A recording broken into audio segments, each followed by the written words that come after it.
tonight, the trade war driving stocks down to correction territory for the S&P in some of the worst economic news this year. Why President Trump's not backing off his aggressive tariff moves driving it all. We're live at the White House and on Wall Street. Plus, it's looking more and more likely the government may shut down as soon as tomorrow night. Why Senate Democrats say they won't play ball with Republicans. So what happens if it is lights out for those thousands of federal workers? Then the FBI now looking into a suspected arson at the home of a healthcare executive. Why that possible targeted attack is raising questions about a copycat killing after Luigi Mangione was charged in December. And in tonight's original, chaos for some Americans trying to pay off their student loans. Why some are seeing their payments double or even triple overnight. And why Australians, including even the Prime Minister, want one influencer kicked out of their country after this video of her snatching up a baby wombat. Later in the show. Hey, I'm Hallie, and we are coming on the air tonight with breaking news as the president's trade threats du jour are officially pushing the S&P 500 into a correction. What's that? Means it's down 10% from its high less than a month ago for this index, which is widely seen as kind of a pulse check on the stock market. Look at the close. It is red, red, red across the board again tonight, with those on-again, off-again tariffs from the White House really rattling markets, including a new 200% tariff threat on alcohol from Europe. But in the face of this doozy of a day on Wall Street, the president still not given an inch. Watch. I'm not going to bend at all. Aluminum or steel or cars, we're not going to bend. And talk about timing. All of this is going down as the Secretary of State, there he is, Marco Rubio, is in Canada for a G7 summit. This is a pose for what you usually call the family photo. In this instance, maybe more like frenemies. So what will stop this global trade war? Let's start off our coverage tonight with Brian Chung. Brian, put it in plain English for us, right? This S&P correction is such a big deal. Why?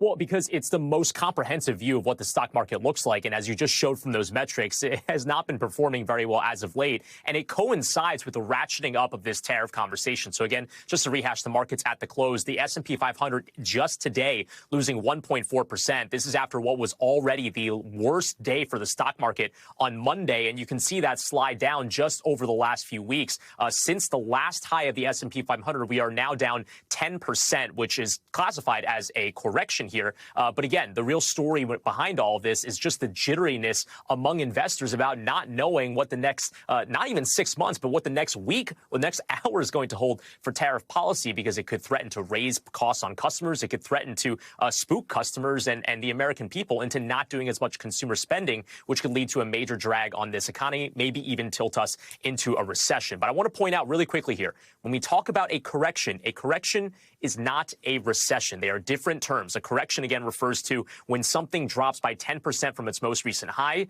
A recession is an economic term that's often used to refer to back-to-back quarters of negative GDP or negative growth in this economy. We have not had a single quarter yet of a contraction in GDP, but those concerns are out there. That's why Wall Street is rattled. Okay, Mr. Merriam-Webster, it is good and important information, but is it possible, right, that a correction could end up leading to a recession?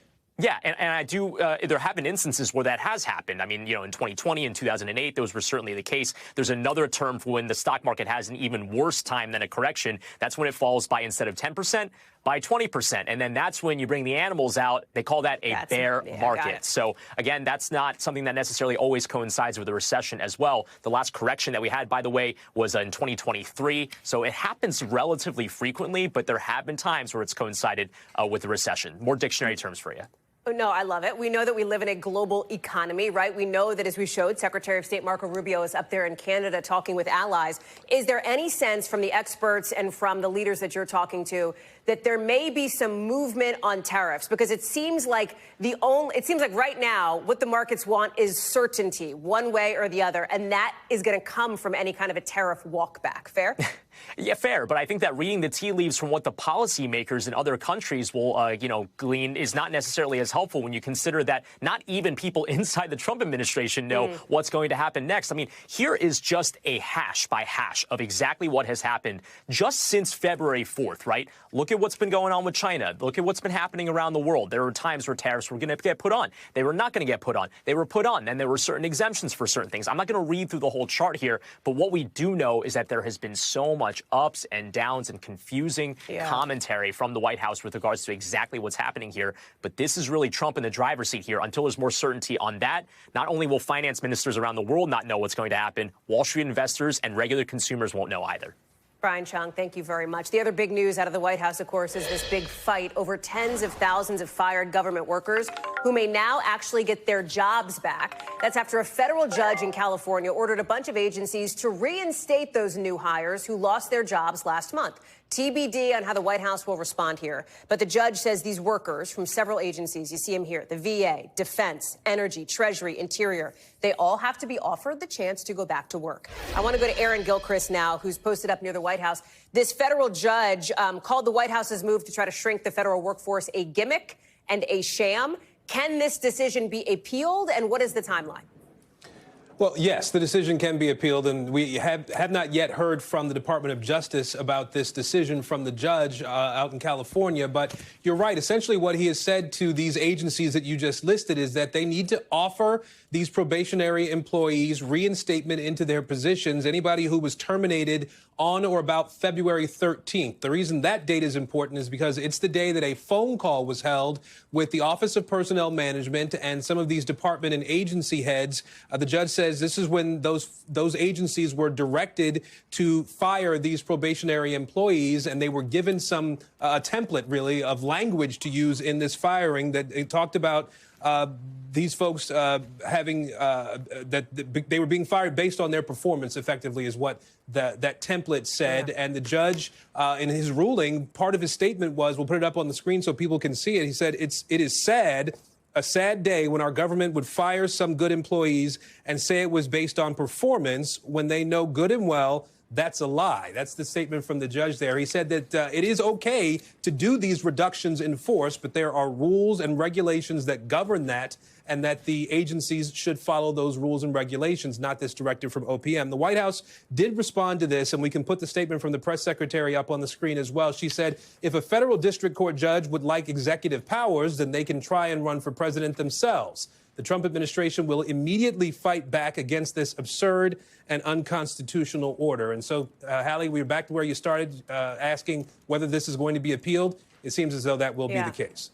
Aaron Gilchrist, live for us there outside the White House tonight. Aaron, lots to follow on your beat. Thank you very much. Also tonight, the arrest of nearly 100 protesters today after a sit-in at Trump Tower up in Manhattan. These demonstrators are demanding the release of Mahmoud Khalil, the pro-Palestinian activist who was detained over the weekend by ICE.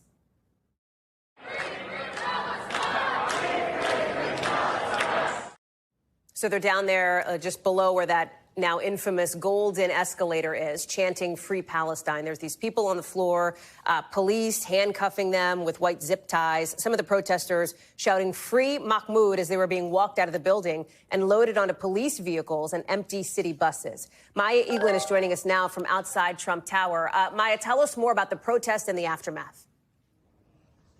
Yeah, Hallie, the protest today was put on by a group called Jewish Voices for Peace. They said about 300 of their members and other protesters today entered Trump Towers here behind me around 11:30. They came in two groups wearing regular clothing. And once everyone was inside, they kind of revealed these red shirts, all of their protest signs, chanting things like Free Mahmoud, Free Palestine.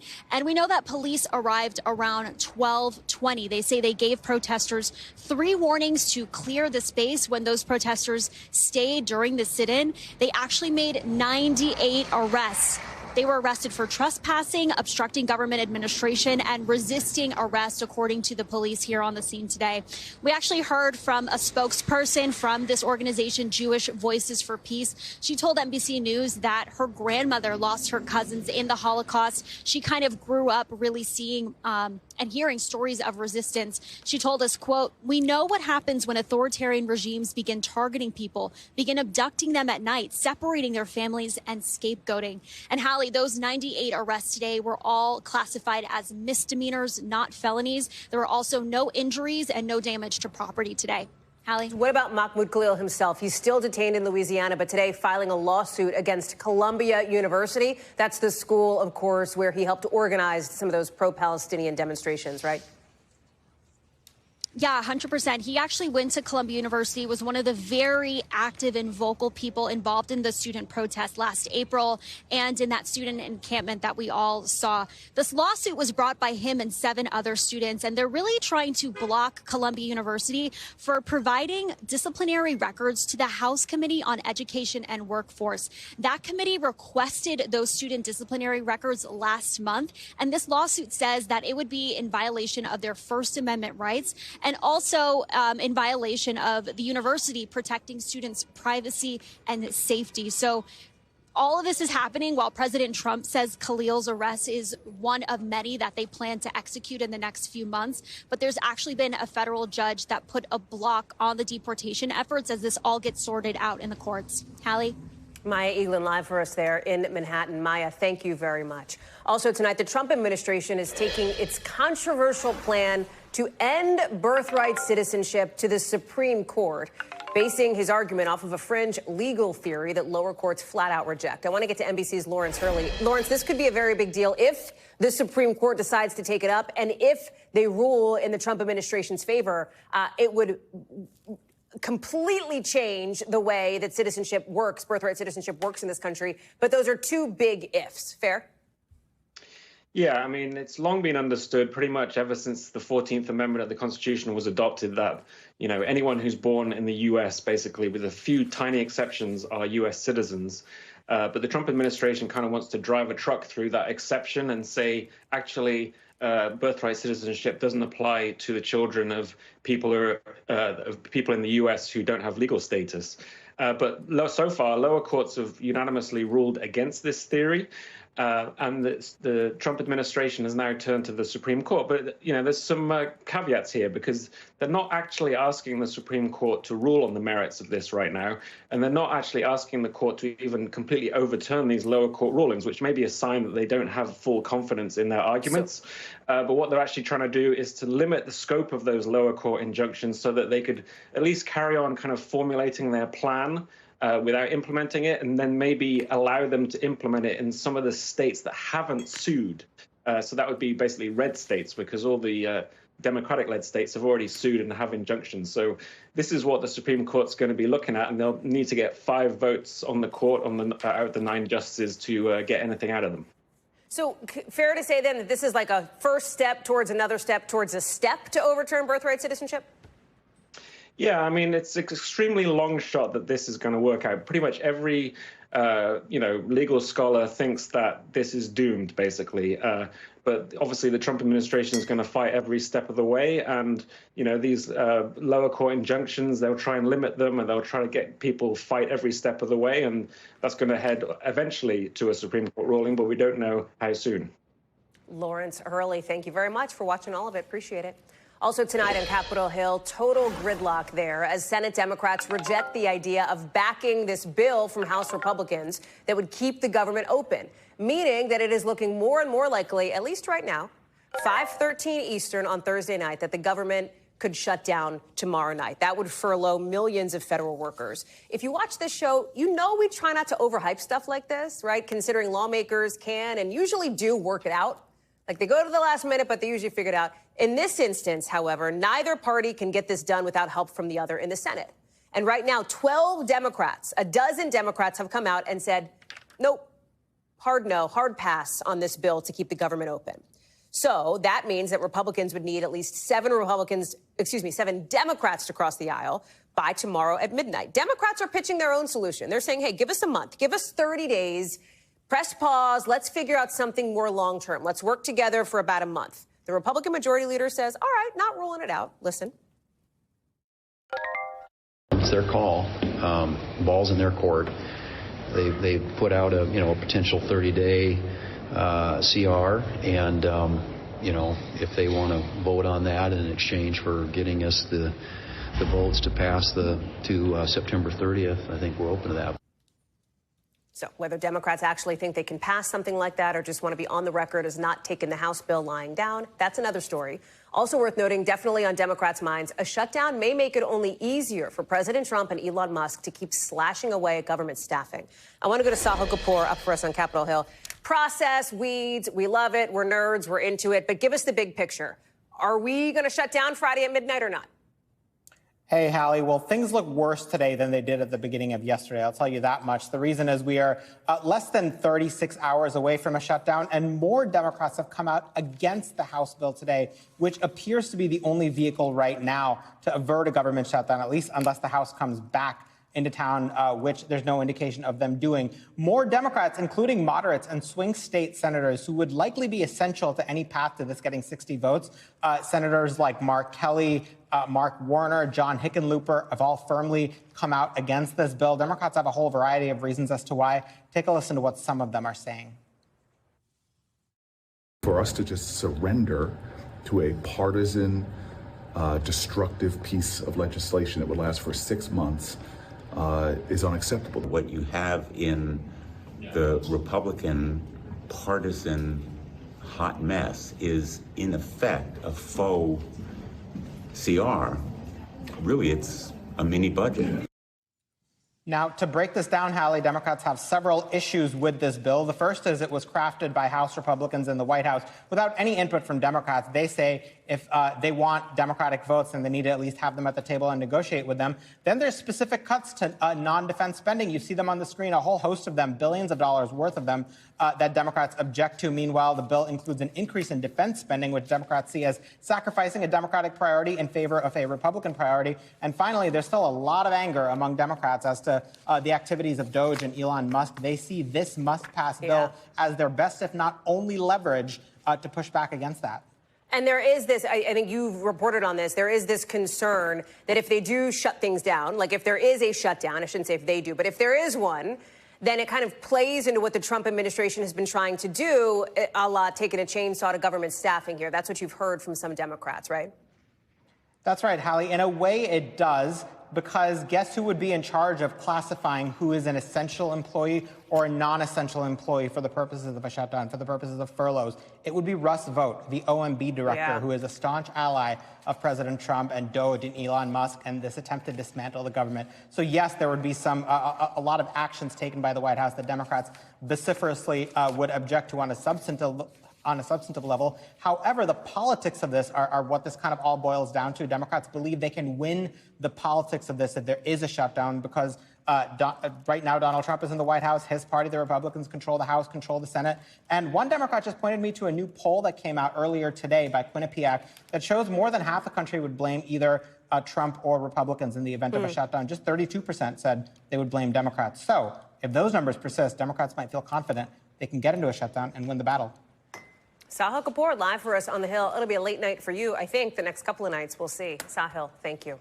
Overseas, new questions now about this ceasefire deal between Russia and Ukraine and whether it'll actually happen, with the Ukrainian leader saying in just the last few hours that Russia's getting ready to reject the deal, he says.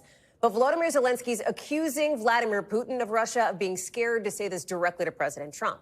That's after Putin kind of, sort of agreed to the proposal that's been laid out, saying he's into it on principle, but that they've still got to hammer out some more. President Trump, in just the last couple of minutes, calling what Putin said, in his words, a promising statement. Remember what's on the table here: humanitarian relief for Ukraine, an exchange of prisoners of war, a deal between the U.S. and Ukraine on mineral resources, and both of those countries continuing to share intelligence. I want to go to our chief foreign correspondent, Richard Engel, who is live for us on Ukraine now. So in super simple terms, Richard, where does this deal stand tonight? Well, it seems like, according to the way the deal was described and the way it's interpreted here, that Vladimir Putin rejected the deal. The deal was supposed to be for an immediate, unconditional ceasefire. The guns would fall silent, the killing would stop, so that over the course of the next 30 days, the two sides could work out a final status agreement, the modalities, territory that could have to be surrendered, what happens to prisoners of war, what happens with this country regarding NATO or the EU, final security arrangements, etc. Ukraine accepted it. and under tremendous pressure. And what we saw today was President Putin saying he's not accepting it unconditionally. He doesn't want to go into this process and then begin the talks. He wants more details, and he wants some more details up front. And he said that stopping his military offensive would give Ukrainian troops an advantage, a battlefield advantage, that his troops are making advances in the Kursk region. They're making advances all along the front line. So he's rejecting it in principle, saying it would hurt his troops. He wants to know more. He's not going to do it. But he's open to it, and he wants to hear more from President Trump directly, perhaps with a phone call. And President Zelensky, as you said, came out and said, responded to what Putin said, and said these are deceptive comments. This is what Russia tends to do. It says yes, and then tells you 12 reasons why it's actually saying no, that this is a long Russian tactic. It was on MSNBC. We've had several former analysts from the CIA who said this is generally the way that Russia addresses problems. They say yes, and then they either tell you why they can't do it, or they just don't carry it out. So here in Ukraine tonight, the way that speech was interpreted was as a no from Putin, or a no for now, which is not the same option that they were given here. When Ukraine raised any objections, you saw what happened to Ukraine. They had military aid cut off, they had intelligence cut off, and President Zelensky got a major embarrassing slapdown in the Oval Office. That has not happened with President Trump. In fact, when Putin added these conditions, President Trump, and I think we have that bite lined up, seemed to understand.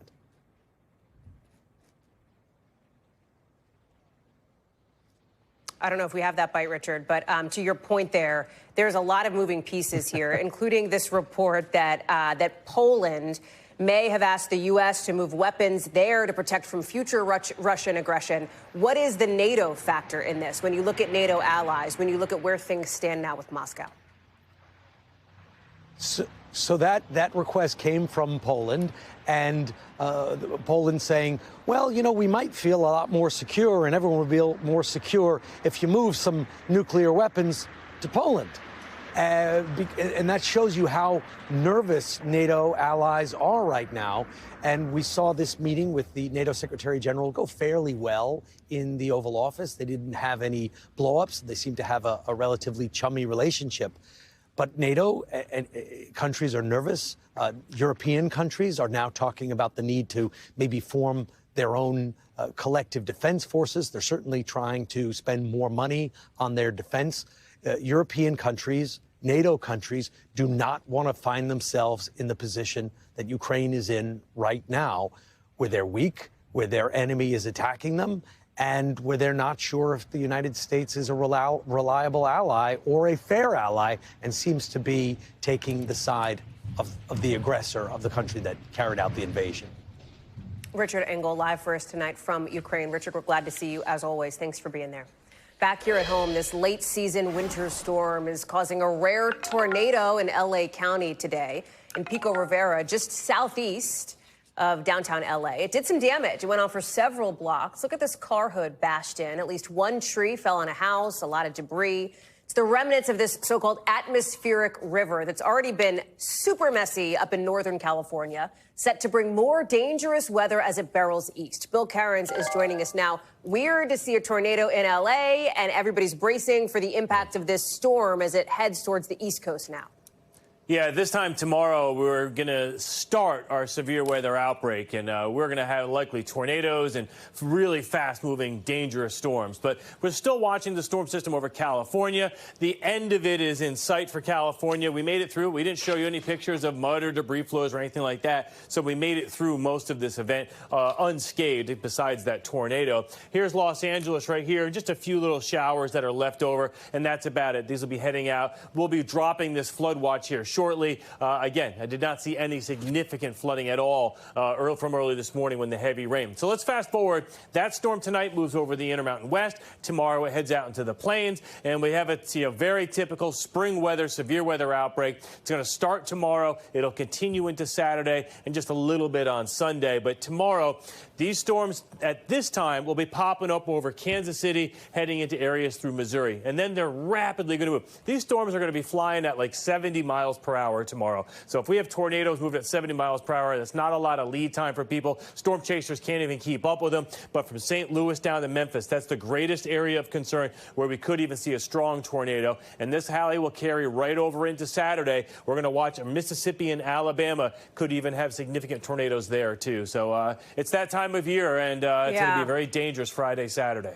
And this one's a biggie. Bill Cairns, thanks for being all over it. When we come back here on the show, our team's one-on-one with a woman who now pays nearly $1,000 more every month because of President Trump's changes to how student loans work. Her story in tonight's original.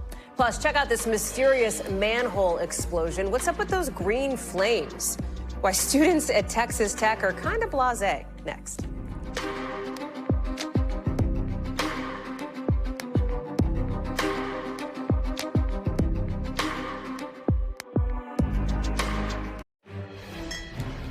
Some breaking news out of Capitol Hill as we have just learned that Arizona Democratic Congressman Raul Grijalva has died. I want to get right back to Sahil Kapoor. His office, Sahil, confirming that just a couple of minutes ago.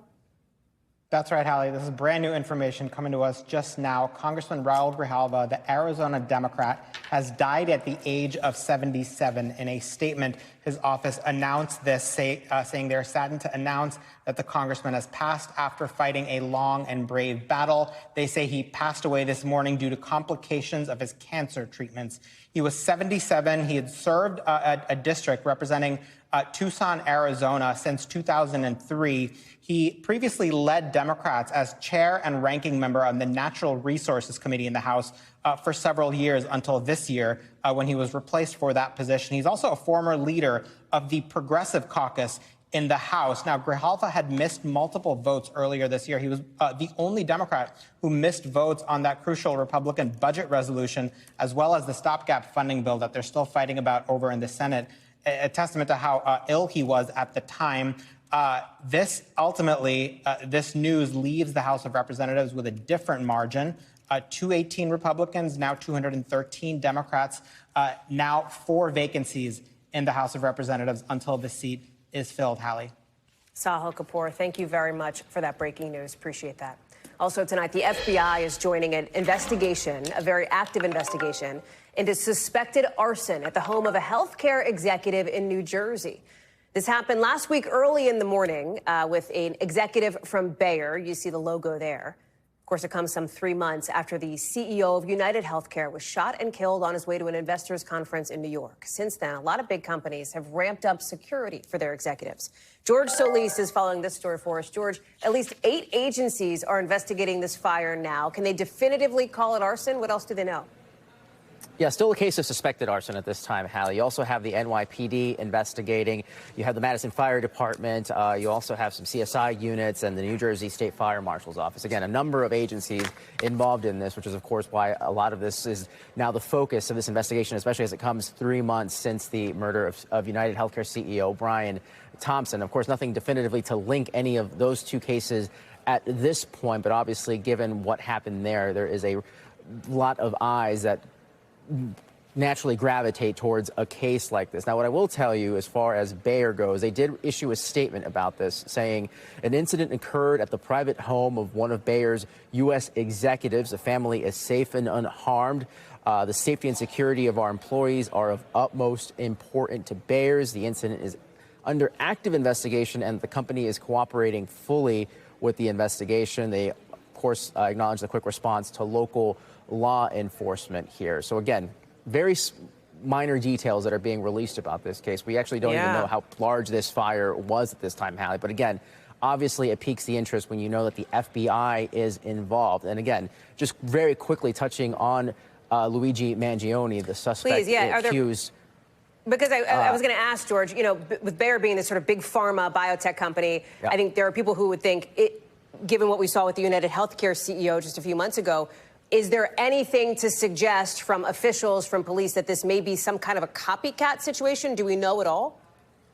Yeah, we definitely don't know at this point, but that is obviously a rampant concern. It has been a big concern since the murder of Brian Thompson. You've had officials and many elected officials speaking out against those that have called Luigi Mangione a hero. And just recently, Hallie, that private defense fund that has been set up for Luigi Mangione, you actually had an anonymous giver give about $36,000 to that account, saying that this has unified so many people in a way. And again, this is sort of the rhetoric and language that a lot of law enforcement and people have sort of wanted to dissuade people from kind of thinking when you talk about someone like Luigi Mangione. But again, this case obviously very interesting when you have this many local law enforcement and federal agencies investigating the fire. But where things go from here obviously remains to be seen, as this investigation, as you said, remains very active, Hallie. George Solis, thank you. Let's get you over to the 5 things our team thinks you should know about tonight. Number 1, a 4.4 magnitude earthquake sending 11 people to the hospital in Naples, Italy today. It's the biggest earthquake on record in that area, which is covered with ancient volcanoes. Officials had to shut down some buildings and schools. Look at that while they inspected the damage. Number 2, the Texas Tech University announcing an immediate start to spring break after this explosion. Look at it, shut down power across campus. These neon green flames, it looks like, coming out of a manhole. They still don't know what caused the fire, but fortunately, nobody was hurt. Number 3, remember when COVID hit New York? Hundreds of thousands of people left the city. New census data shows the population there is bouncing back now, mainly because of people arriving from other countries and fewer people leaving.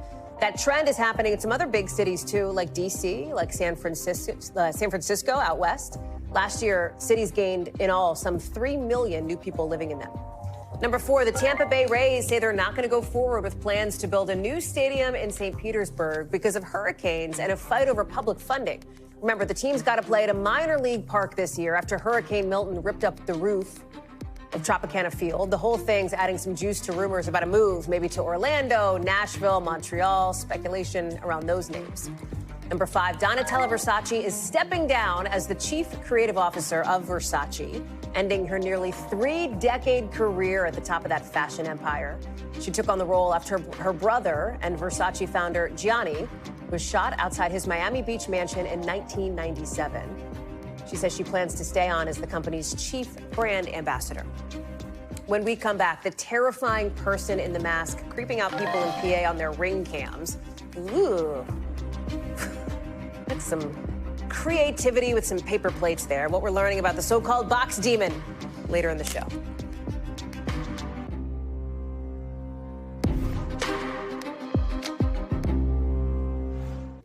So tonight's original now with in-depth reporting on a topic we've been watching. At least 20 states and D.C. making legal moves today after that wave of layoffs at the Department of Education earlier this week, alleging the department can, quote, no longer function.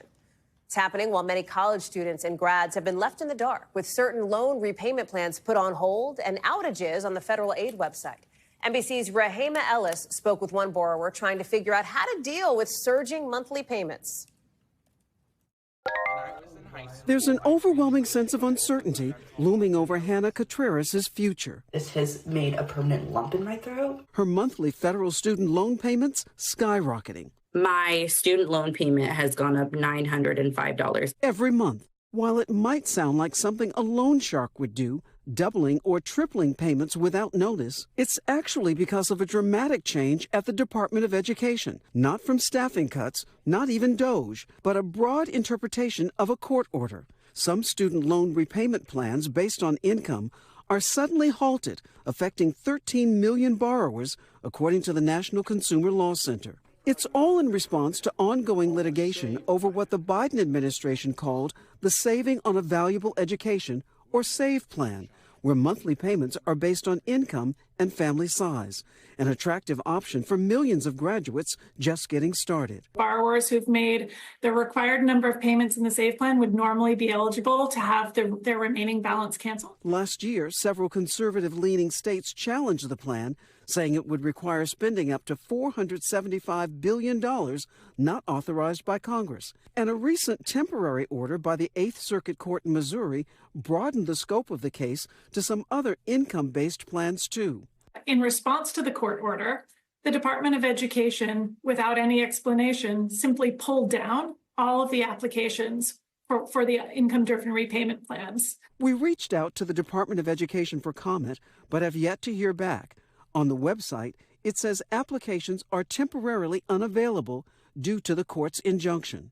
Consumer law experts like Abby Safroth say the DOE is going further than it needs to. It could keep allowing borrowers to apply for and to stay in the other plans. Now Contreras, with her monthly payments soaring and no increase in salary, is trying to figure out what's next. I did everything I was supposed to so that I could be in the desk I'm in right now.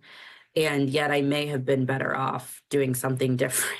She's a mother of two with a master's degree. Today, she's working as a therapist in a community mental health clinic in Oregon. She says it's important work, but it doesn't come with a large paycheck. I can pay the loans. I never said I couldn't pay them. I just said I need to be able to do it in the ways we were told when we were 18 that we would be able to. Contreras and many more looking for clarity as their options seem narrower than ever. Rahema Ellis is joining us now. So, Rahema, what are the options now for borrowers like Contreras? Well, they're not great for many people, but we should say those who are under the Biden-era income plan, they already have an option, and that is that their payments have been paused since last year with no interest accruing, and that's a result of the lawsuit that has been, we talked about earlier. But those borrowers who are part of some other options, payment plans, well, they can also have their payments paused. But, Hallie, here's the rub. The interest continues to accrue month after month after month. So that means that they're going to owe a lot more money at the end of all of this when they finally do make a payment. And you have to ask yourself, people have to ask themselves, what are they going to do? Do they find the money from somewhere, dig deep to find the money to make the payments now and to make so the interest stays reasonable, if you will, or to pause the payments? Those interest payments go up, and they're going to have to deal with a much bigger bill down the road. Also tonight, the alleged victim of the founder of a Texas megachurch says she is deeply grateful tonight. That's after Oklahoma's attorney general indicted the former pastor on child sex abuse charges. Our Antonia Hilton spoke with her in an exclusive interview. Honestly, it was almost surreal. There's just been so many years. My family finally feels heard and validated. Oklahoma's Attorney General's office says Robert Morris molested Cindy Clemishire in the 80s. Morris was 21 when it began. Clemishire was 12. Officials say the abuse lasted 4 years. 3 days after Clemishire made the allegations public last year, Morris resigned as senior pastor of a church in Southlake, Texas. It was called Gateway Church. The church he founded that today is one of the biggest megachurches in the United States. It is not clear whether Morris has an attorney representing him in the case yet. Of course, in a story that has made headlines coast to coast, you can see, of course, some video there from Gateway Church with that megachurch founder now indicted. NBC News has reached out for comment. NBC's Antonia Hilton is following this story for us. Antonia, what else can you tell us? Well, Hallie, he is facing these 5 counts of sexual abuse of a minor, so specifically lewd and indecent acts with a child. And this has been months in the making. We first reported on these allegations 8 months ago.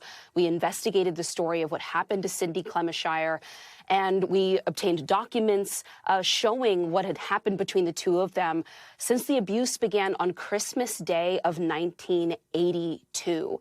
Robert Morris, you know, if you're watching right now, you might recognize not just his face, but even the space in which he's preaching there and the images you're seeing here, because he is one of the most famous megachurch pastors in the U.S., and he was a spiritual advisor, part of an advisory council to President Donald Trump years ago.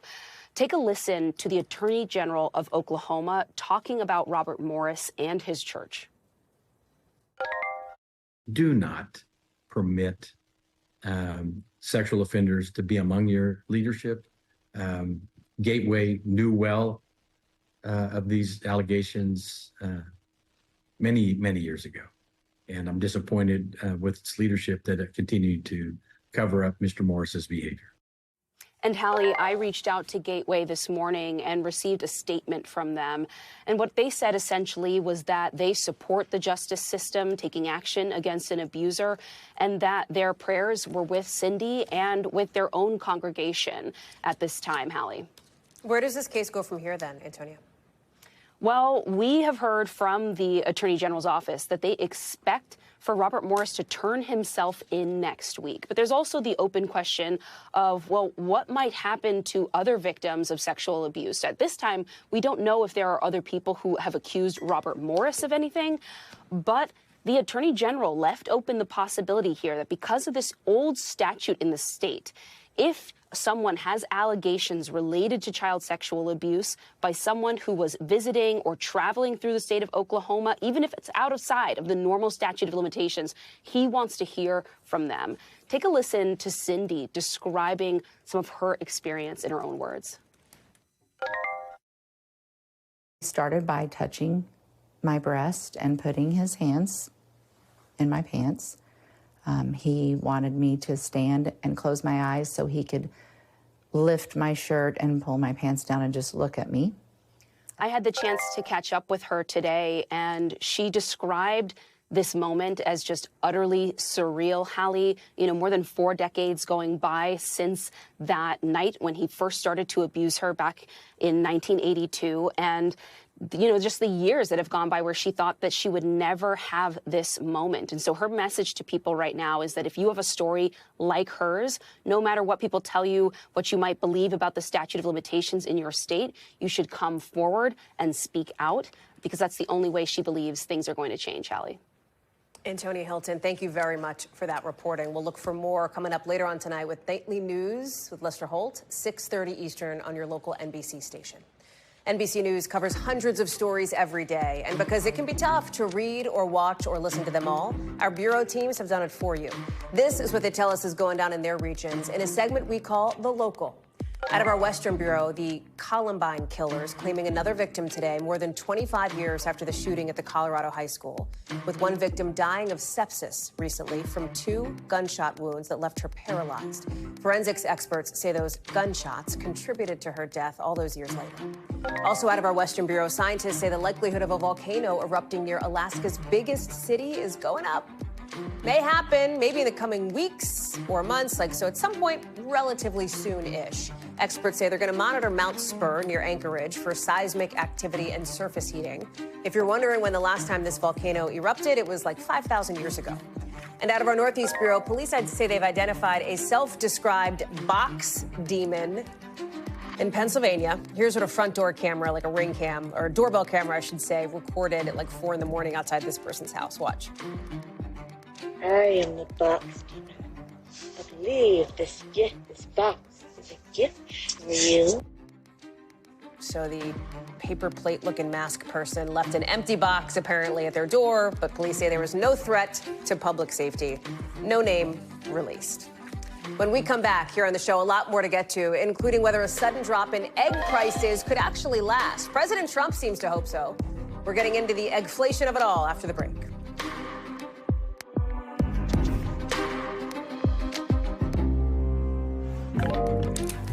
So some new numbers on the price of eggs that for a change will not bum you out. That's because egg prices are actually down so far in March a little bit.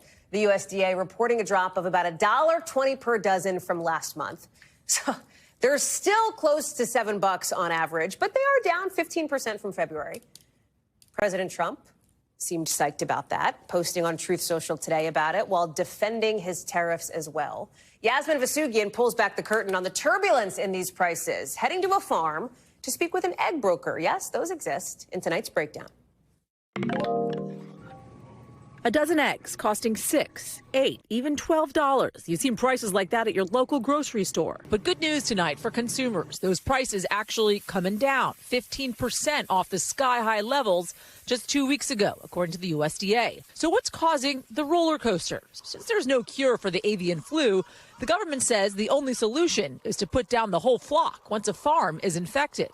The USDA reporting so far this year more than 35 million birds killed, about 10% of all the egg-laying chickens in the country. but adding now, quote, no significant outbreaks in the last 2 weeks, helping to ease prices. Has it been so severe? It seems strange. Mike Dunn and his partner produce eggs on this 18-acre farm in New Jersey and sell directly to consumers. What are your eggs selling for right now? We sell our eggs for $5 a dozen, and we came to that price in 2017, and we've always sold our eggs for $5. Mike can set his own price, but many of the eggs you see in stores come from massive producers who distribute to retailers.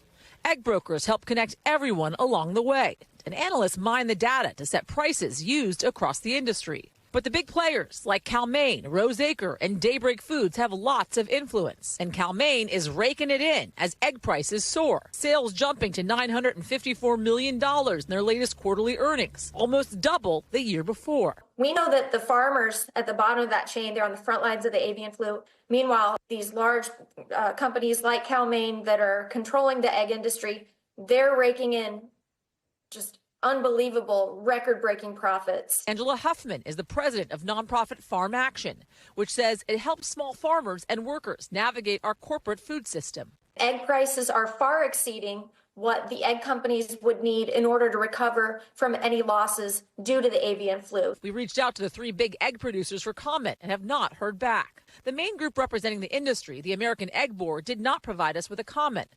But the CEO telling ABC News recently, quote, egg farmers are price takers, not price makers on the egg market.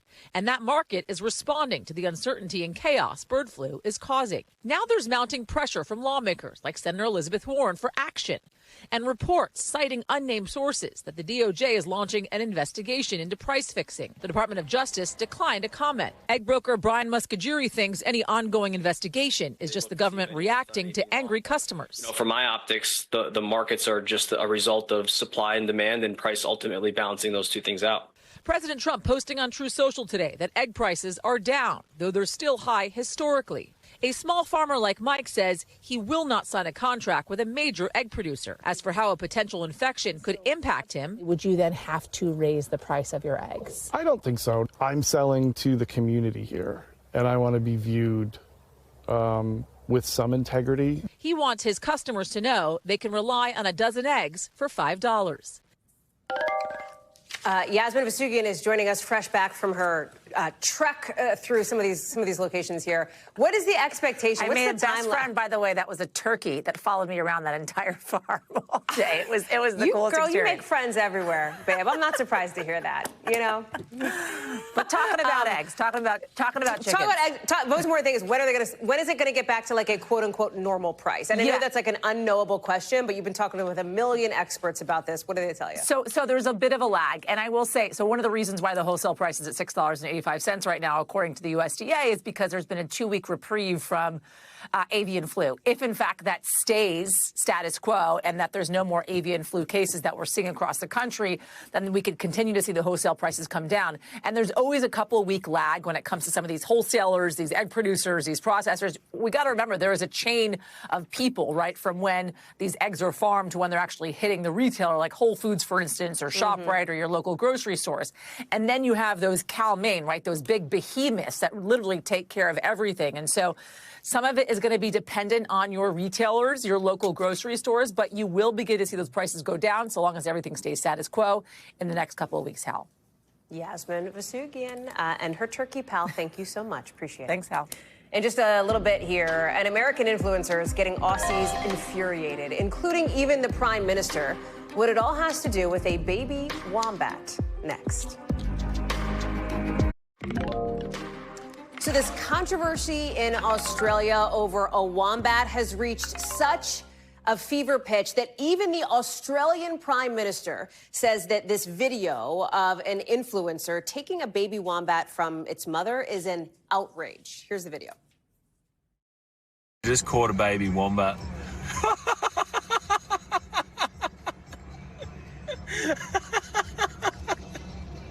Look at the mother. It's like, oh, it's chasing after her. I caught a baby wombat. So in the video that's since been taken down, Sam Jones, who says she's a nature enthusiast from the U.S., takes that baby wombat from the side of the road. You saw her running towards the car. The mama wombat kind of runs a little bit after her. And while she does eventually let it go, it's not clear, at least from the video, whether the baby did get back to its mom. So why is this such a big deal in Australia? The wombat is native to that country. It is legally protected there. Camila Bernal joins us now. And it is not often that a nation's leader weighs in on like an influencer controversy, but that's how big of a deal this is in Australia, with thousands of people signing this petition online that demands Jones be deported. Is she responding? Will that happen? What's the deal? Yeah, so she did post on Instagram and has since taken that down. NBC News has reached out to her. I've tried adding her. Her profile is now private, but we do know that the Australian Broadcast Corporation, they saw some of the comments before she took it down, where she said that she only held the animal for about a minute. She said she put it down and essentially it went back with its mother. And then she also said this. She said that she doesn't capture wildlife that would be harmed from her doing so. But look, many do not agree with her and say that this was actually very dangerous for that animal, saying that these are babies that are very dependent on their mothers and that when you separate them, it could cause a lot of harm to the baby and even to the mother. They also say that when she picked him up, she could have harmed him. They're also saying, look, this is not a joke. This is not something you post on social media. And it's why there are these calls for her to be deported. Americans need a visa to go to Australia. And now the Department of Home Affairs, which is really the agency that oversees immigration, is looking into any violations in terms of what she did. And the minister of that department saying that not only are they looking into violations, but he's saying that there's a lot of scrutiny when you get a visa. So he says, look, she probably will not be back in this country. Hallie? Camila Bernal on top of that for us tonight. Camila, thank you. That does it for us for this hour. I will see you Sunday on Nightly News and right back here Monday on NBC News Now. More coverage picks up right now.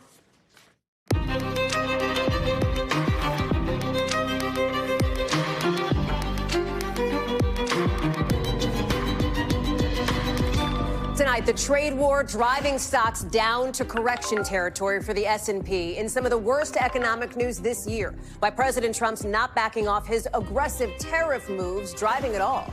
Plus, it's looking more and more likely the government could shut down as soon as tomorrow night. Why Senate Democrats say they won't play ball with Republicans. So what happens if it's lights out for those thousands of federal workers? And Russia tonight putting the plan for a ceasefire in major doubt. Why the Ukrainians say Vladimir Putin is gearing up to reject the plan. Then the FBI now looking into a suspected arson at the home of a top Pharma exec. Why that possible targeted attack is raising questions about a copycat killing after Luigi Mangione was charged in December. And a rare tornado hitting California, creating a bunch of damage. How the state's getting ready tonight for more severe weather that is heading east when we take you live out west. Hey, I'm Hallie, and we are coming on the air tonight with breaking news as the president's trade threats du jour are officially pushing the S&P 500 into a correction. It's a technical term. It's down 10% from its high less than a month ago for this index, which is widely seen as kind of a pulse check on the stock market. Look at the close, right? Red, red, red across the board for all the indices, with the on-again, off-again tariffs from the White House really rattling markets. That includes a new 200% tariff threat on alcohol from Europe. But in the face of this doozy of a day on Wall Street, the president still not giving an inch. I'm not going to bend at all. Aluminum or steel or cars, we're not going to bend. And talk about timing, all of it going down as the Secretary of State is in Canada. There's Marco Rubio for the so-called family photo with G7 allies.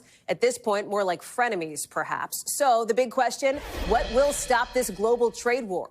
We've got team coverage from every angle tonight. Aaron Gilchrist posted up near the White House. Gabe Gutierrez traveling with the Secretary of State in Canada. But I want to start with Christine Romans to help us understand, Christine, why a correction matters here. And tomorrow night, are we just going to be talking about the S&P swinging back in the opposite direction?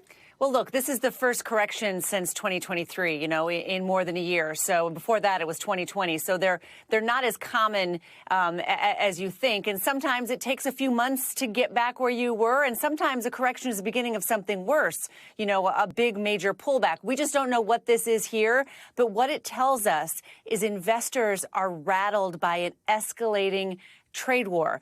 Investors at first, this 3 weeks we've been going through this now, investors at first were rattled by uncertainty, business leaders not understanding what the strategy here was from the White House. The put a tariff on, then pause it, then put the tariff on, then take it off, then put the tariff on, there's retaliation, retaliate against the retaliation. So now they're starting to see a pattern here, and they think that this trade war is here. It's not going away anytime soon. They don't see the off-ramp, and so they're selling stocks.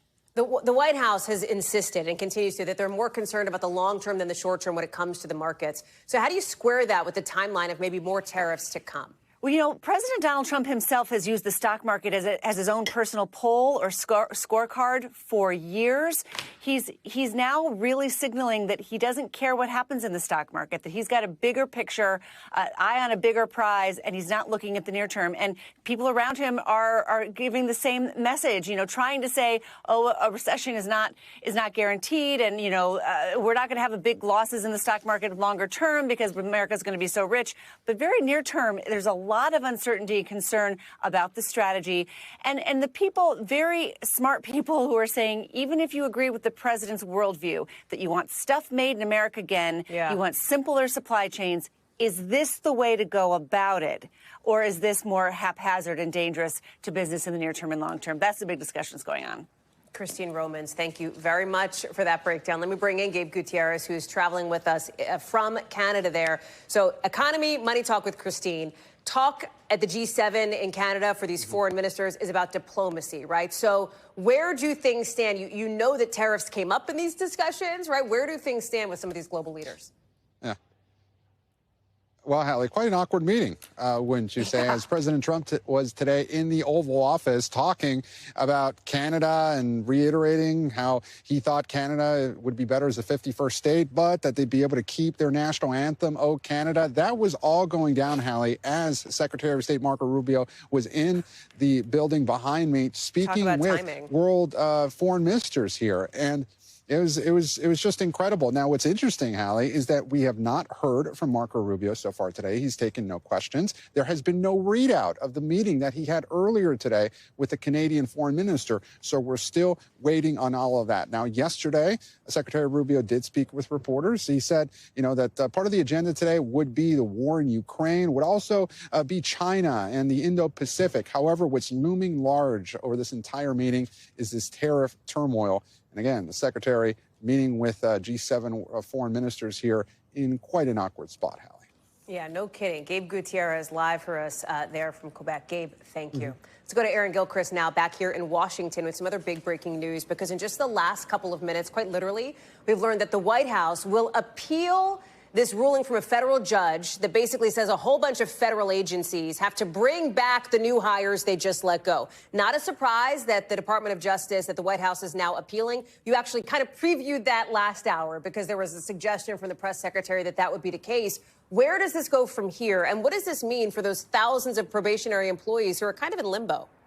They stay in limbo for a little while, Hallie. Obviously, that was probably the case before this notice of appeal was filed. But now we understand that the Department of Justice is going to appeal this judge's decision, which I'll try to break down for you. This was a case that involved probationary employees from several federal agencies: Veterans Affairs, Defense, Energy, Treasury, Interior. All of them had been laid off, fired as probationary employees earlier this year. Back in February, a federal judge in California today said that basically those firings were not legal and that the Trump administration needs to offer reinstatement to all of these probationary employees who were terminated on or about February 13th. Why is that date significant? Well, that was the day that the Office of Personnel Management held a phone call with agency and department heads and told them that they needed to fire these probationary employees. This is according to the judge.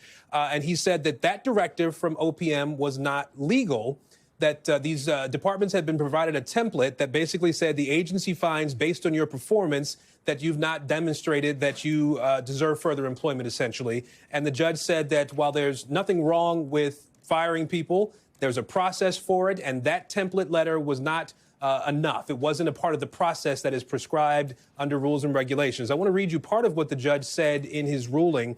He said, "It is sad, a sad day, when our government would fire some good employee and say it was based on performance when they know good and well That's a lie. The judge did not mince words this time. He didn't mince words in some of his earlier comments about this particular case. The White House, as you noted, responded to this, saying that not only that it would be challenging this judge's order, but you can read the statement here. If a federal district court judge would like executive powers, they can try and run for president themselves. The Trump administration will immediately fight back against this absurd and unconstitutional order. That word from the White House press secretary. And so, Hallie, right where we started, this sort of still leaves these probationary employees in a bit of limbo.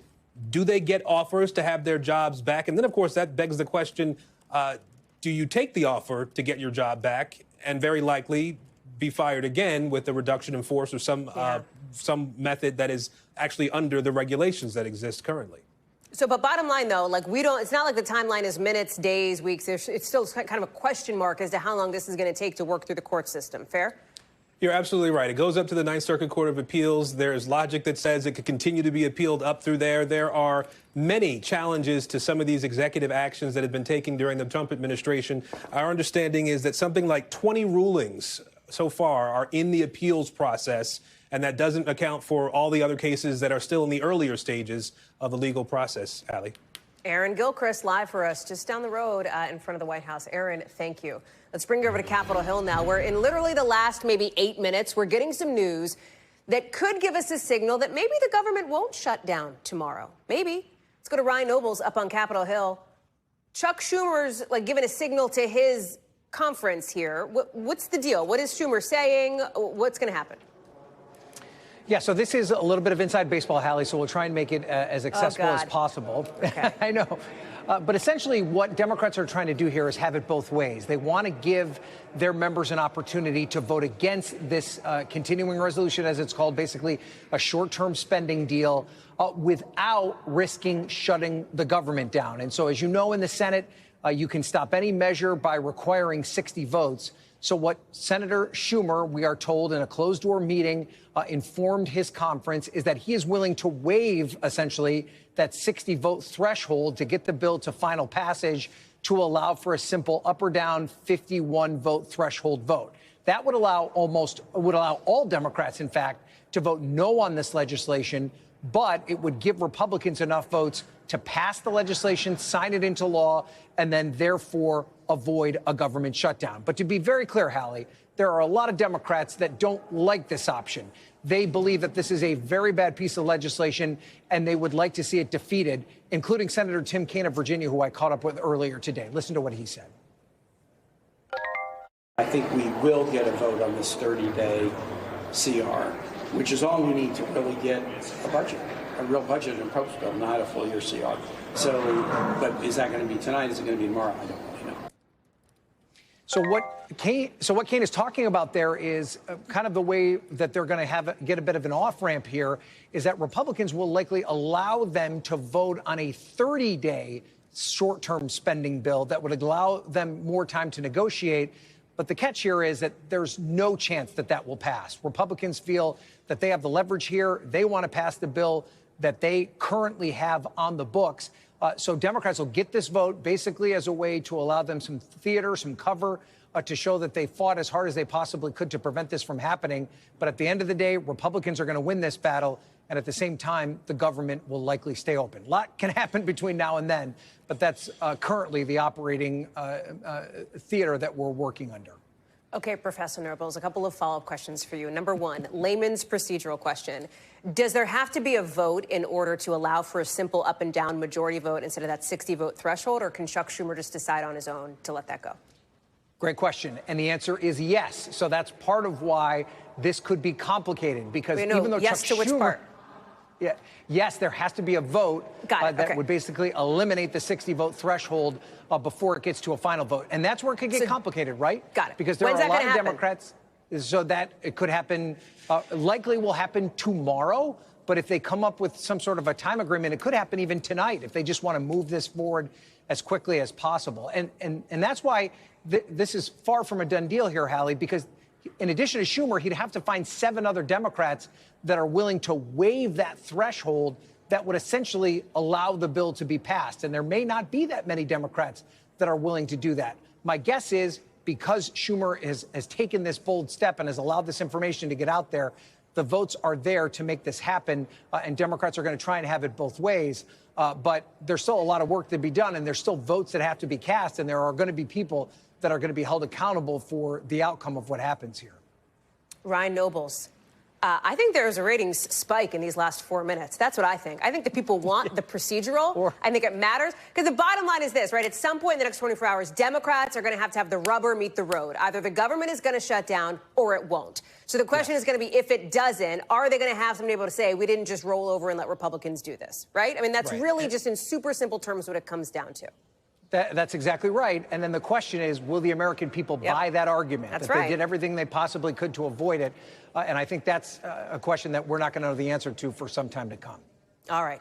Ryan, thank you. Everybody else, unglaze your eyeballs because we got a lot more to get to tonight, including some new breaking news that is just into us now. Columbia University says it has suspended, even expelled some students who took over a campus building during those pro-Palestinian protests at the school last spring.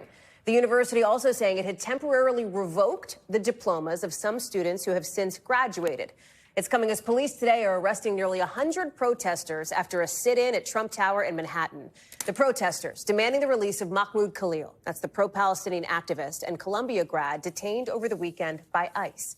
Maya Eaglin is joining us now from outside Trump Tower. Walk us through what we know about this news out of Columbia University and where Khalil is now and what the status is there.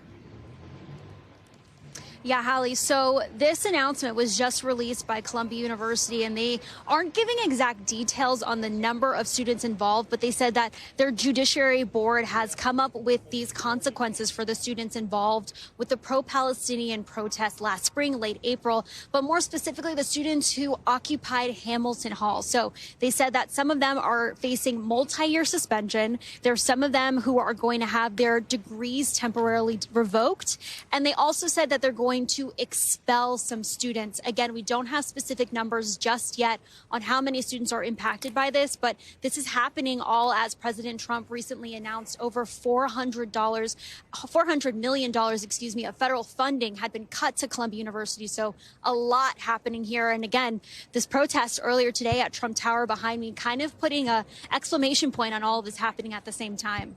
Hallie? Maya Eaglin live for us there from New York outside Trump Tower where we saw those protests today. Maya, thank you so much. Let's take you out west now where we are seeing a slew of severe weather, including a rare tornado in L.A. County today. We're talking 85-mile-an-hour winds. Happened in Pico Rivera, so that's just south of downtown L.A.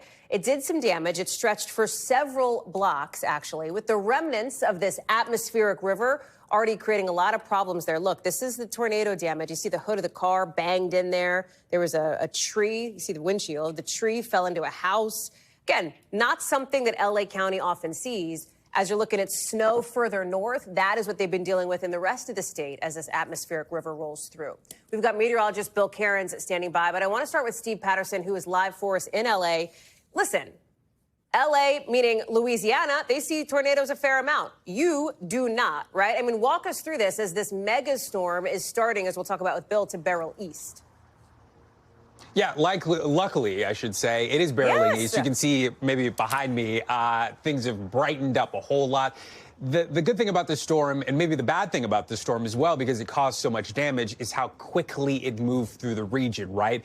Doing a lot of damage before it left, but the fact that it's not sort of sticking around, hanging out over maybe one of these burn scars that could really do some extensive damage with the kind of mudslides that we saw in 2018, that would be horrific for this region. Luckily, it did its damage, very few injuries, very few structural damage, and then it left. But what it did was scare a whole heck of a lot of people, because you're right, Hallie, we don't get tornadoes in L.A. County every single day. I do believe we had one in 2023 was the last time we actually had a minor tornado. This one, of course, EF0. So it's like on the lowest end of the scale that they use to measure these things. Still, as you said, 85 miles per hour, did about a mile-long stretch, and it was about 80 feet wide or so. So this was a tremendous thing to have to live through and to wake up to overnight. We spoke to neighbors who said it sounded like, of course, what you hear all the time, like a freight train rolling through their neighborhood, that they had to duck and cover, hide in certain places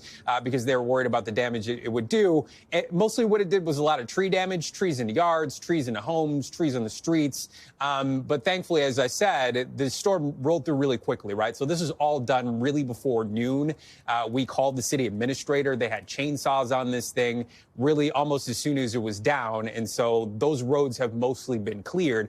But there were also the storm causing mudslides across the region near Palm Springs. 6 people had to be rescued because their cars were trapped in the mud. There was another guy that got his car stuck in a creek. They had to airlift him out. So swiftwater rescues were pretty typical on this thing, but really it was just a lot of scattered damage, some pooling on the roads, some minor mudslides that caused some damage, some people that had to be rescued, and then it moved on. It's heading out east. So thankfully, again, it did some damage, but it was quick. Yeah. Steve Patterson, live for us there in L.A. Thank you. So, Bill, you heard Steve kind of lay this out. It sounds like it's going to get really intense, maybe overnight Friday into Saturday in some of those places that are more tornado prone.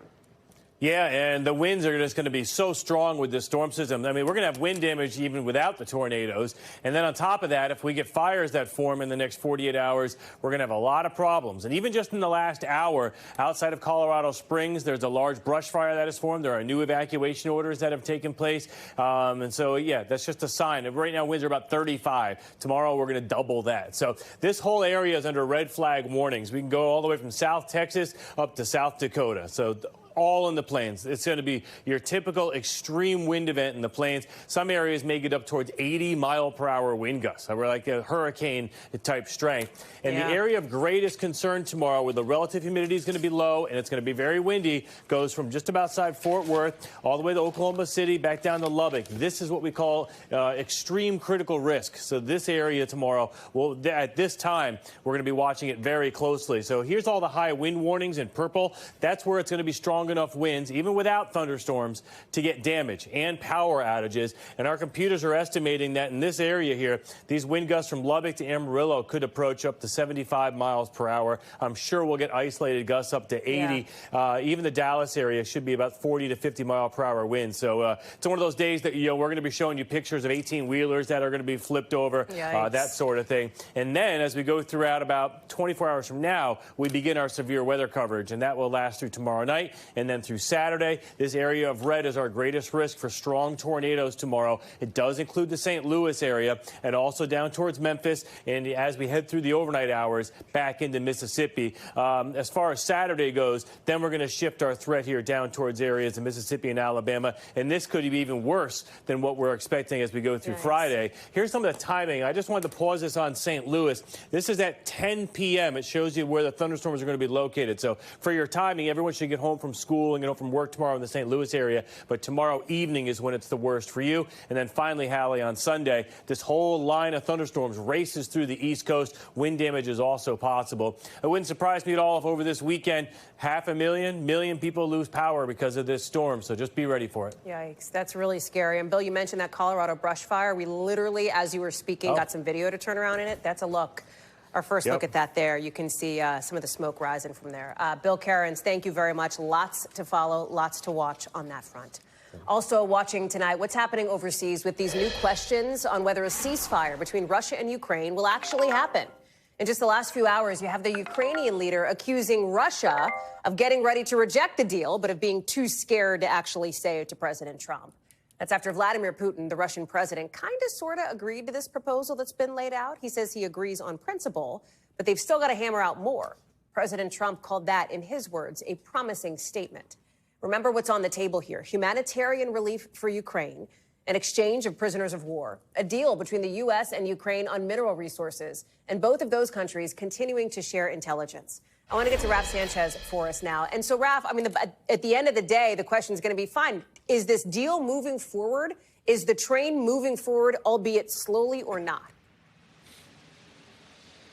So, Hallie, you said it. We heard from Vladimir Putin, not an outright no, but he raised a lot of questions. He raised a lot of conditions, and it definitely does not look like we're going to get what President Trump wants, which is an immediate and unconditional ceasefire. I'll give you a couple of examples of the queries Putin is raising. He's saying, who's going to monitor this ceasefire? Who's going to say whether or not one side or the other is violating it? He wants to know, will the Ukrainians continue to receive weapons from the West during the course of this ceasefire? And he's also saying, look, Russia is on the front foot militarily right now. So any ceasefire is just going to benefit the Ukrainians. It's going to give them time to regroup. As you said, Zelensky is saying this is classic Putin, not saying yes, not saying no, stringing it out, not wanting to give Trump a direct answer. But as far as Zelensky is concerned, he does not believe Putin will give the order to his troops to finally stop attacking. And so the big question now is, what does the White House do? You are in a situation where the U.S. and the Ukrainians, after that meltdown in the Oval Office the other week, do seem to be on the same page about this ceasefire. The Russians, for now, are not. And so does the White House increase the pressure on Russia to try to get them to agree to this current form of the ceasefire? Or do they step up the pressure on the Ukrainians to try to get them to make more concessions to Russia to try to get this deal over the line? Critical question. Hallie. And then on the perimeter, watching it all, are these NATO allies, right, Raph? And there's a factor there. Yeah, totally. The Secretary General of NATO at the White House today, I got to tell you, Hallie, I was at a press conference with him a few weeks ago. He has one of the hardest jobs in the world right now, trying to keep the United States and Europe, who are part of this alliance, together at the same time that, one, they are totally divided on the question of Ukraine, but two, they are in the midst of an increasingly ugly trade war as President Trump slaps tariffs on America's allies. One of the big divides right now, the NATO allies are saying there needs to be some kind of security guarantee after a peace deal to make sure that Putin doesn't go back into Ukraine. And I want you to take a listen. President Trump in the Oval Office today basically seeming to say that if there's a deal, he trusts that Putin won't break it. Take a listen. I hope Russia's going to make the deal, too. And I think once that deal happens, you're never going to be in a process. I don't think they're going back to shooting. Some of our allies have said that they're worried that they could be the next to be attacked by Russia. You've spoken directly with the Russian president. Do you think those fears are justified? No, I don't. I think when this gets done, it's done. So you hear the president there saying he believes that if Putin makes a deal, he will stick to that deal. That is not something that the Europeans believe. It's not something the Ukrainians believe. And Hallie, it kind of has echoes of that famous press conference that Trump did after meeting Putin in Helsinki, where he basically said he believed Trump over the U.S. intelligence agencies. Excuse me, he believed Putin over the U.S. intelligence agencies when the Russian leader said he didn't interfere in those elections. Hallie. Quite the trip to Helsinki, Raph, vivid in the old memory banks. Raph Sanchez, thank you very much. Appreciate that. Coming up here on the show, a lot more to get to, including new charges against a Connecticut man's stepmom tonight. How he escaped what a police chief calls one of the worst acts of inhumanity he's ever witnessed. Plus, an arson investigation at the home of a Pharma executive. Why the FBI is getting involved now.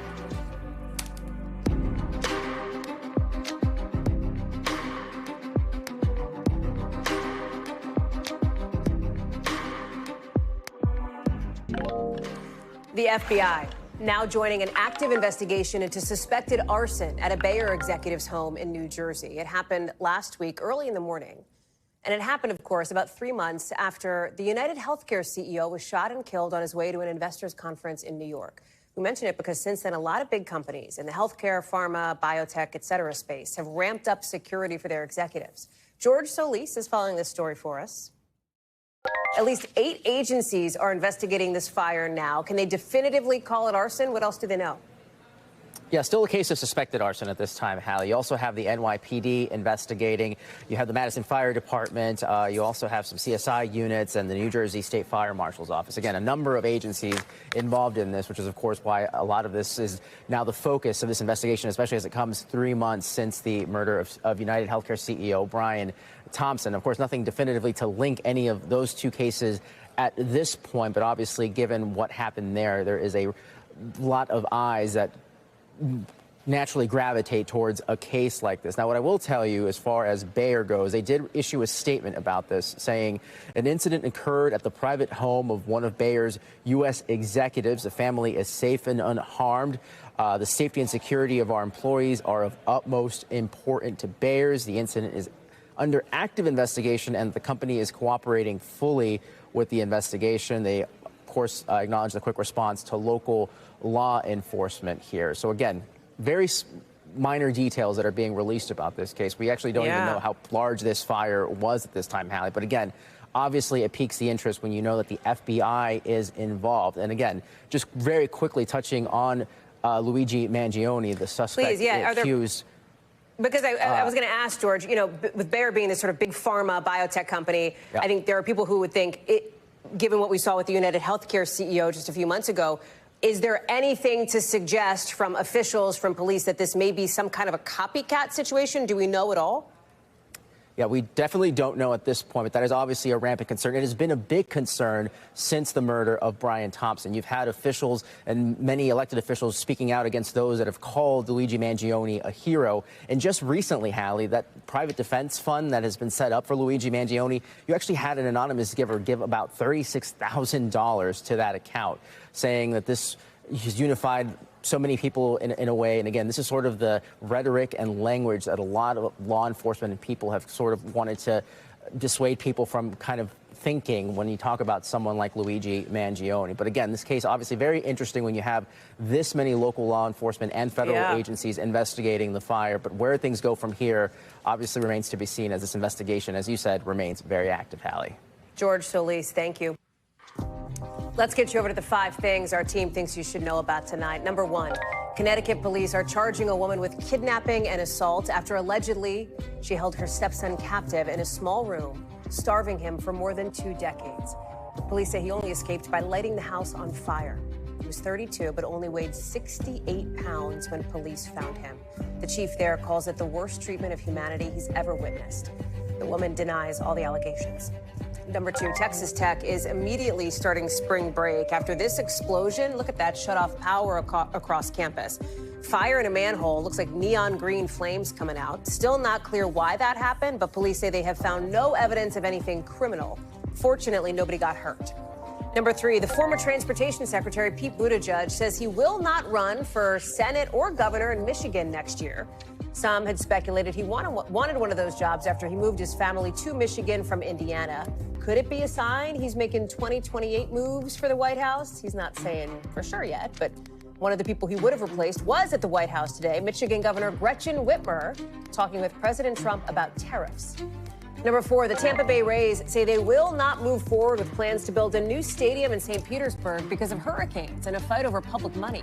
Remember, the team's got to play at a minor league park this year after Hurricane Milton ripped up the roof of Tropicana Field. This whole thing is adding some juice to rumors about a move, maybe to Orlando, to Nashville, to Montreal. Some speculation around those names out there. Number 5, guess who's going to host the Golden Globes again next year? Obviously, it's Nikki Glaser. Remember, she made her debut this year with a monologue that was very well received, poked some fun at Hollywood's biggest stars, but much more gentle than her usual roasts. She's the show's first solo woman host. To tonight's original now with in-depth reporting on a topic we've been watching. At least 20 states and D.C. making legal moves today after that wave of layoffs at the Department of Education earlier this week, alleging the department can, quote, no longer function. It's happening while many college students and grads have been left in the dark with certain loan repayment plans put on hold and outages on the federal aid website. NBC's Rahema Ellis spoke with one borrower trying to figure out how to deal with surging monthly payments.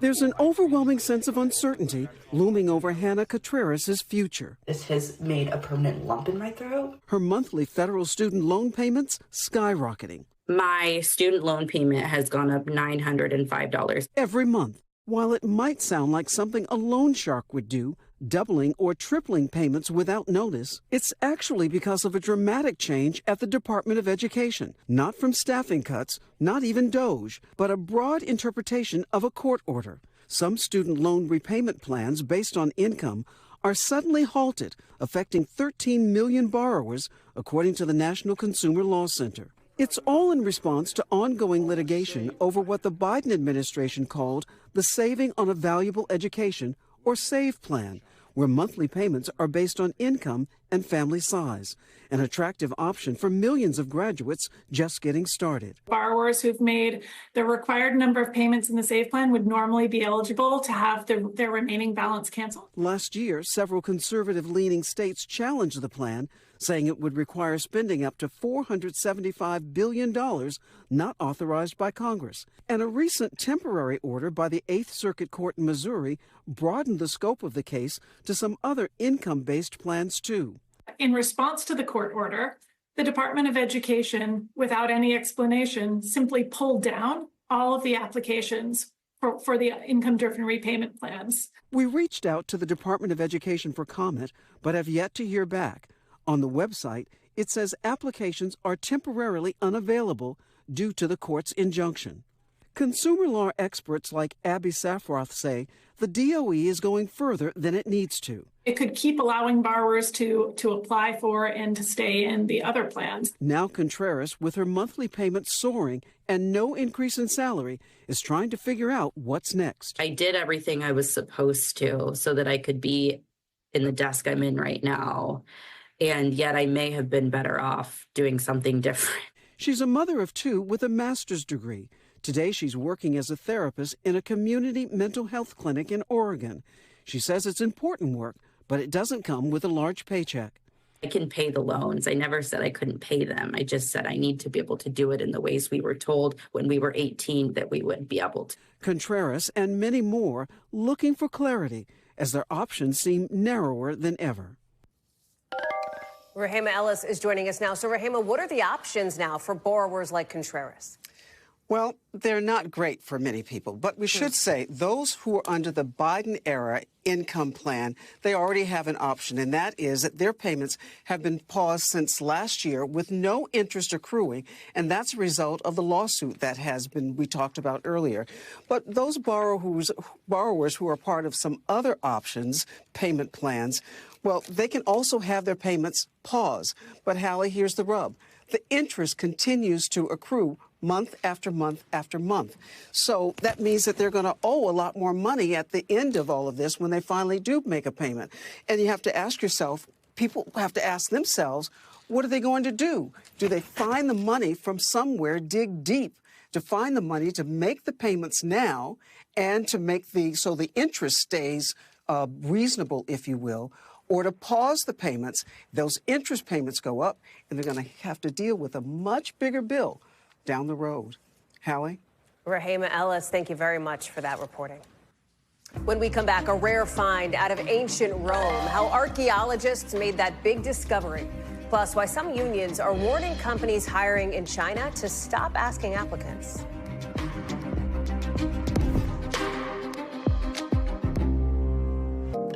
NBC covers hundreds of international stories every day, and because it can be tough to read or watch or listen to them all, our teams around the world have done it for you. Here's a look at what they're watching in a segment we call The Global. Out of South Korea, investigators are charging 2 Air Force pilots with criminal negligence for accidentally bombing a village during a military training exercise last week. Nearly 30 people were hurt. You're looking at some of the damage there. Kind of leveled some of the houses in the areas. The investigation is ongoing. Out of China, some trade unions are telling employers they cannot ask women if they're going to get married or want to have kids anymore because of discrimination. But some women there say there's kind of a mixed message. There's a new push for a, quote, childbearing culture from China's president to tackle the country's declining and aging population. Some women fear employers will not face any punishment if they violate these new rules. And out of Italy, archaeologists say they've uncovered what could be the oldest Jewish ritual bath in Europe, like 1,600 years old. It's just outside Rome. The bath is called a mikveh, which is used by religious Jews for ritual purification. Also tonight, the alleged victim of a Texas megachurch founder says she is deeply grateful after Oklahoma's attorney general indicted the former pastor on child sex abuse charges. Our Antonia Hilton speaking with her in an exclusive interview. Honestly, it was almost surreal. There's just been so many years. My family finally feels heard and validated. The Oklahoma Attorney General's office says Robert Morris molested Cindy Clemishire in the 80s. Morris was 21 when it started. Clemishire was 12. Officials say the abuse lasted 4 years. 3 days after Clemishire made the allegations public last year, Morris resigned as senior pastor of Gateway Church in South Lake, Texas. The church he founded that today is one of the biggest megachurches in the country. It's not clear whether Morris has an attorney representing him in this case yet. Antonia Hilton is following this story for us. Antonia, what else can you tell us? Well, Hallie, he is facing these 5 counts of sexual abuse of a minor, so specifically lewd and indecent acts with a child. And this has been months in the making. We first reported on these allegations 8 months ago. We investigated the story of what happened to Cindy Clemishire, and we obtained documents showing what had happened between the two of them since the abuse began on Christmas Day of 1982.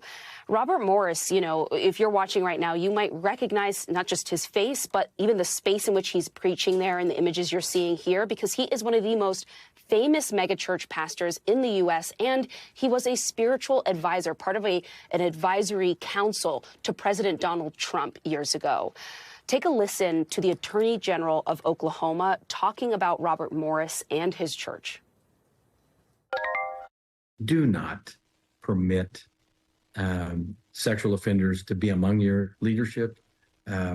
Gateway knew well of these allegations many, many years ago. And I'm disappointed with its leadership that it continued to cover up Mr. Morris's behavior. And Hallie, I reached out to Gateway this morning and received a statement from them. And what they said essentially was that they support the justice system taking action against an abuser, and that their prayers were with Cindy and with their own congregation at this time, Hallie. Where does this case go from here then, Antonia? Well, we have heard from the Attorney General's office that they expect for Robert Morris to turn himself in next week. But there's also the open question of, well, what might happen to other victims of sexual abuse? At this time, we don't know if there are other people who have accused Robert Morris of anything, but the Attorney General left open the possibility here that because of this old statute in the state, if someone has allegations related to child sexual abuse by someone who was visiting or traveling through the state of Oklahoma, even if it's outside of the normal statute of limitations, he wants to hear from them. Take a listen to Cindy describing some of her experience in her own words. He started by touching my breast and putting his hands in my pants. He wanted me to stand and close my eyes so he could lift my shirt and pull my pants down and just look at me. I had the chance to catch up with her today, and she described this moment as just utterly surreal, Hallie. You know, more than 4 decades going by since that night when he first started to abuse her back in 1982. And you know, just the years that have gone by where she thought that she would never have this moment. And so her message to people right now is that if you have a story like hers, no matter what people tell you, what you might believe about the statute of limitations in your state, you should come forward and speak out, because that's the only way she believes things are going to change, Hallie. Antonia Hilton, thank you very much for that reporting. We'll look for more coming up later on tonight with Nightly News with Lester Holt, 6:30 Eastern on your local NBC station. When we come back here on the show, a lot more to get to, including whether a sudden drop in egg prices could actually last. President Trump seems to hope so. We're getting into the eggflation of it all after the break.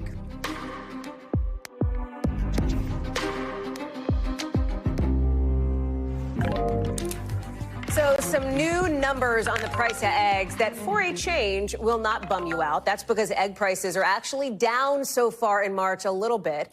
The USDA reporting a drop of about $1.20 per dozen from last month.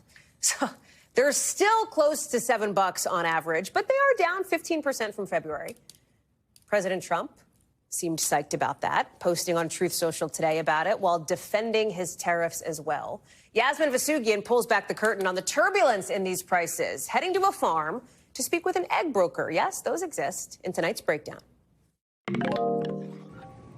A dozen eggs costing $6, $8, even $12. You've seen prices like that at your local grocery store. But good news tonight for consumers. Those prices actually coming down 15% off the sky-high levels just 2 weeks ago, according to the USDA. So what's causing the roller coaster? Since there's no cure for the avian flu, the government says the only solution is to put down the whole flock once a farm is infected. The USDA reporting so far this year more than 35 million birds killed, about 10% of all the egg-laying chickens in the country. But adding now, quote, no significant outbreaks in the last 2 weeks, helping to ease prices. Has it been so severe? It seems strange. Mike Dunn and his partner produce eggs on this 18-acre farm in New Jersey and sell directly to consumers. What are your eggs selling for right now? We sell our eggs for $5 a dozen, and we came to that price in 2017, and we've always sold our eggs for $5. Mike can set his own price, but many of the eggs you see in stores come from massive producers who distribute to retailers. Egg brokers help connect everyone along the way, and analysts mine the data to set prices used across the industry. But the big players like Cal-Maine, Rose Acre, and Daybreak Foods have lots of influence. And Cal-Maine is raking it in as egg prices soar. Sales jumping to $954 million in their latest quarterly earnings, almost double the year before. We know that the farmers at the bottom of that chain, they're on the front lines of the avian flu. Meanwhile, these large companies like Cal-Maine that are controlling the egg industry, they're raking in just unbelievable, record-breaking profits. Angela Huffman is the president of nonprofit Farm Action, which says it helps small farmers and workers navigate our corporate food system. Egg prices are far exceeding what the egg companies would need in order to recover from any losses due to the avian flu. We reached out to the 3 big egg producers for comment and have not heard back. The main group representing the industry, the American Egg Board, did not provide us with a comment. But the CEO telling ABC News recently, quote, egg farmers are price takers, not price makers on the egg market. And that market is responding to the uncertainty and chaos bird flu is causing. Now there's mounting pressure from lawmakers like Senator Elizabeth Warren for action, and reports citing unnamed sources that the DOJ is launching an investigation into price fixing. The Department of Justice declined to comment. Egg broker Brian Muscaguri thinks any ongoing investigation is just the government reacting to angry customers. From my optics, the markets are just a result of supply and demand and price ultimately balancing those two things out. President Trump posting on True Social today that egg prices are down, though they're still high historically. A small farmer like Mike says he will not sign a contract with a major egg producer. As for how a potential infection could impact him, would you then have to raise the price of your eggs? I don't think so. I'm selling to the community here, and I want to be viewed with some integrity. He wants his customers to know they can rely on a dozen eggs for $5.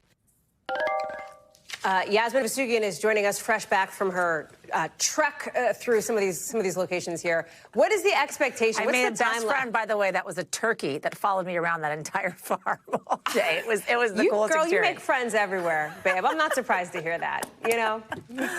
But talking about eggs, talking about chickens. Talking about eggs. Most important thing is when is it going to get back to like a quote unquote normal price? And I know that's like an unknowable question, but you've been talking with a million experts about this. What do they tell you? So there's a bit of a lag. And I will say, so one of the reasons why the wholesale price is at $6.85 right now, according to the USDA, is because there's been a 2-week reprieve from avian flu. If, in fact, that stays status quo and that there's no more avian flu cases that we're seeing across the country, then we could continue to see the wholesale prices come down. And there's always a couple-week lag when it comes to some of these wholesalers, these egg producers, these processors. We got to remember there is a chain of people, right, from when these eggs are farmed to when they're actually hitting the retailer, like Whole Foods, for instance, or ShopRite or your local grocery stores. And then you have those Cal-Maine, right, those big behemoths that literally take care of everything. And so some of it is going to be dependent on your retailers, your local grocery stores, but you will begin to see those prices go down so long as everything stays status quo in the next couple of weeks, Hal. Yasmin Vasugian and her turkey pal, thank you so much. Appreciate it. Thanks, Hal. In just a little bit here, an American influencer is getting Aussies infuriated, including even the Prime Minister. What it all has to do with a baby wombat. Next. So this controversy in Australia over a wombat has reached such a fever pitch that even the Australian Prime Minister says that this video of an influencer taking a baby wombat from its mother is an outrage. Here's the video. Just caught a baby wombat.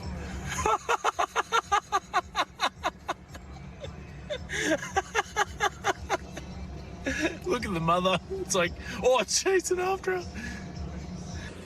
I caught a baby wombat. So in the video that's since been taken down, Sam Jones, who says she's a nature enthusiast from the U.S., takes that baby wombat from the side of the road. You saw her running towards the car. The mama wombat kind of runs a little bit after her. And while she does eventually let it go, it's not clear, at least from the video, whether the baby did get back to its mom. So why is this such a big deal in Australia? The wombat is native to that country. It is legally protected there. Camila Bernal joins us now. And it is not often that a nation's leader weighs in on like an influencer controversy, but that's how big of a deal this is in Australia, with thousands of people signing this petition online that demands Jones be deported. Is she responding? Will that happen? What's the deal? Yeah, so she did post on Instagram and has since taken that down. NBC News has reached out to her. I've tried adding her. Her profile is now private, but we do know that the Australian Broadcast Corporation, they saw some of the comments before she took it down, where she said that she only held the animal for about a minute. She said she put it down and essentially it went back with its mother. And then she also said this. She said that she doesn't capture wildlife that would be harmed from her doing so. But look, many do not agree with her and say that this was actually very dangerous for that animal, saying that these are babies that are very dependent on their mothers and that when you separate them, it could cause a lot of harm to the baby and even to the mother. They also say that when she picked him up, she could have harmed him. They're also saying, look, this is not a joke. This is not something you post on social media. And it's why there are these calls for her to be deported. Americans need a visa to go to Australia. And now the Department of Home Affairs, which is really the agency that oversees immigration, is looking into any violations in terms of what she did. And the minister of that department saying that not only are they looking into violations, but he's saying that there's a lot of scrutiny when you get a visa. So he says, look, she probably will not be back in this country. Hallie? Camila Bernal on top of that for us tonight. Camila, thank you. That does it for us for this hour. I will see you Sunday on Nightly News and right back here Monday on NBC News Now. More coverage picks up right now. Thanks for watching. Stay updated about breaking news and top stories on the NBC News app or follow us on social media.